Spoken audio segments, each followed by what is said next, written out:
Hello' guys, কি খবৰ আপোনালোকৰ? আশা কৰিছোঁ সকলোৰে খবৰ ভাল। এইটো ভিডিঅ' হ'ল ৰমজান মাহত 5টামান ৰোজা গৈছে আৰু তেতিয়াৰে ভিডিঅ'। যিহেতু ৰোজাৰ ইমানবোৰ ভিডিঅ' আহি আছিলে, ভাল ভিডিঅ' আহি আছে, বেয়া ভিডিঅ' আহি আছে। তো সেইকাৰণে মই ভাবিলোঁ ৰোজাৰ মাহত মই একো ভিডিঅ'য়ে আপলোড নকৰোঁ। ভিডিঅ'বোৰ এডিট কৰা টাইম নিমিলে, যিহেতু কামবোৰো আছে ঘৰৰ, লগতে বেটাকো চম্ভালিব লাগে আৰু ৰোজাও ৰাখি আছিলোঁ। সেইকাৰণে ভিডিঅ'টো আপলোড কৰা এটাই কাৰণটো আপোনালোকক দেখাই আছোঁ। এয়া মই যিটো বাতিটো আপোনালোকক দাঙি দেখাইছোঁ, মই জাষ্ট সেইখিনিয়ে ইফতাৰীৰ কাৰণে বনাইছিলোঁ। বেছিকৈয়ে বনাইছোঁ, ক্ষীৰ টাইপ বনাইছিলোঁ আৰু যিহেতু মই অকলে, হাজবেণ্ড কামত আছে, মই অকলে ৰোজা ৰাখি আছোঁ, সেইকাৰণে অলপ ওলাই লৈছিলোঁ বাতিত।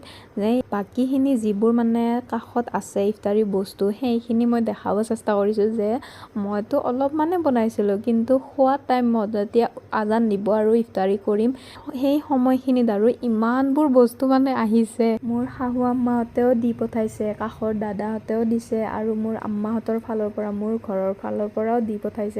ইমানবোৰ বস্তু।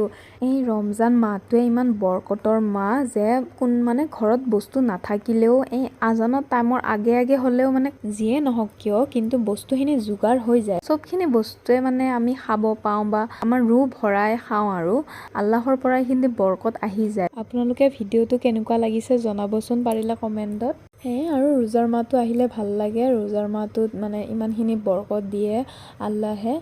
সেয়ে আপোনালোকৰ লগত শ্বেয়াৰ কৰিলোঁ।